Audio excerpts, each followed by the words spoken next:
ఎలా అసలు మేము బయటకు వచ్చింది? మీరు ఆనందయ్య గారు నెల్లూరులో ఇంత మంచి మెడిసిన్ ఇస్తున్నారు నేనేం చేశానంటే ఫస్ట్ టైం 50,000 ఇచ్చాము. అది డిస్ట్రిబ్యూషన్ కరెక్ట్గా జరిగినట్టు నాకు అనిపించలే. ఓకే. సరే ఈయనకి డబ్బులు నేను ఎందుకు ఇవ్వాలా, నేనే ఇది మన ఊరిని సేవ్ చేయాలనే ఆలోచనతో పిల్లలకు ఫోన్ చేశా.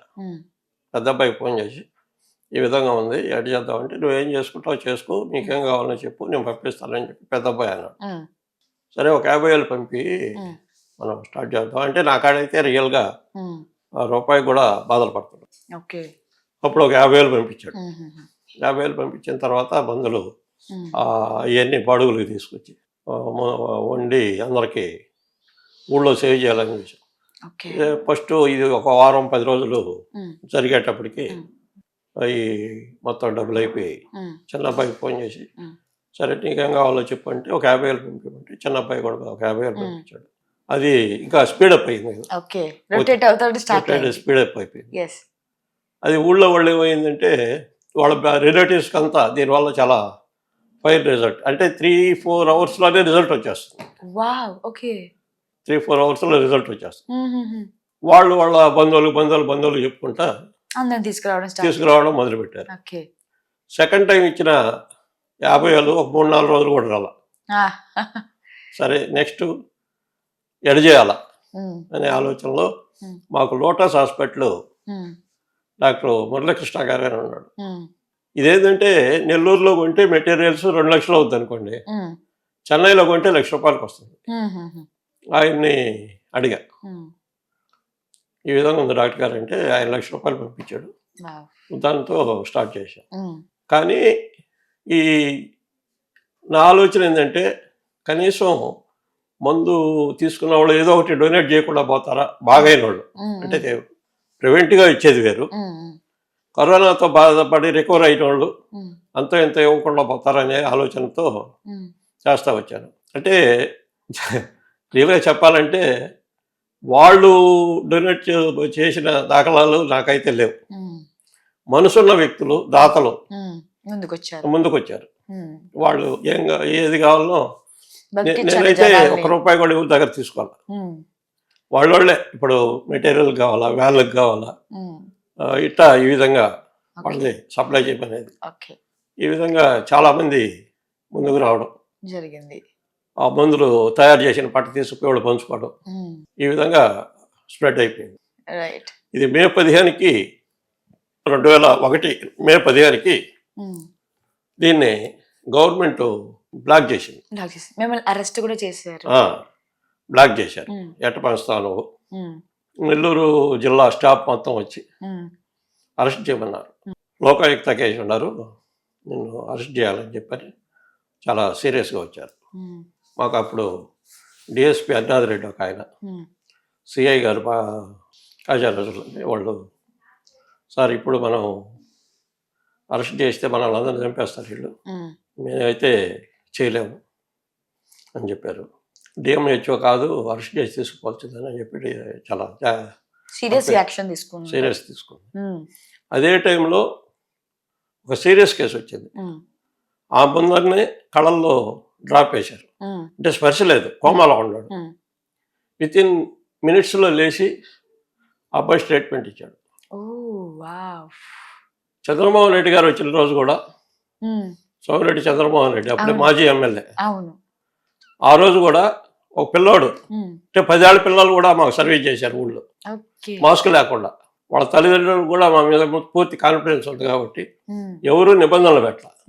ఊరు జనం మొత్తం 90% సహకరించారు.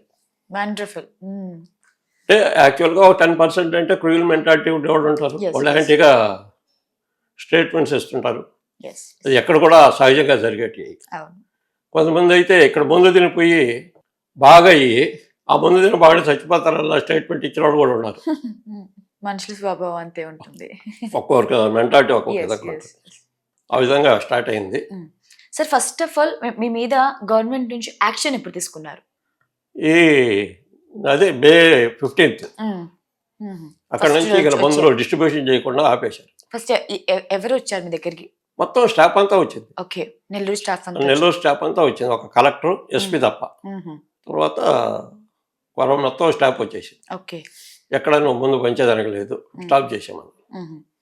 ఈలోగా ఏంటంటే నేను అడుగుతుండేదాన్ని, నేను కూడా ఎంపీటీసీ వైసీపీ మ్మ్. అడిగితే ఇదిగో జగన్ గారు రేపు ఇస్తాడు, ఎల్లుండి ఇస్తాడు, పర్మిషన్ ఇస్తాడని చెప్పి ఉబ్బు పెడతా వచ్చారు, కానీ ఉపయోగపడడం. మీరు ఎన్ని రోజుల్లో వాళ్ళ దగ్గర వాళ్ళ కస్టడీలో ఉన్నారు మీరు?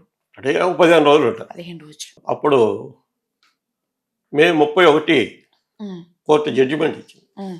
మేము కూడా కోర్టుకు పోయినాము. మ్మ్. మురళీకృష్ణ డాక్టర్ గారు ఆయన మ్మ్. తెలిసిన ఆయన ఉంటే కోర్టులో వేసినాడు. మ్మ్. అప్పుడు జడ్జిమెంట్ ఏమని ఇచ్చింది? ఫేవర్గా దీన్ని ప్రజల ప్రాణాలతో గవర్నమెంట్ చలగాట వాడదు, మ్మ్. వాళ్ళకి పర్మిషన్ ఇచ్చేయండి, లేదా మేము ఇస్తున్నామంటే మ్మ్. మాకు టైం కావాలని కూడా అడిగారు వాళ్ళు. ఓకే. అట్లయితే ఇవ్వను, మ్మ్. మీకు 3 hours టైం ఇస్తాను, మ్మ్. 3 hours లోపల మ్మ్.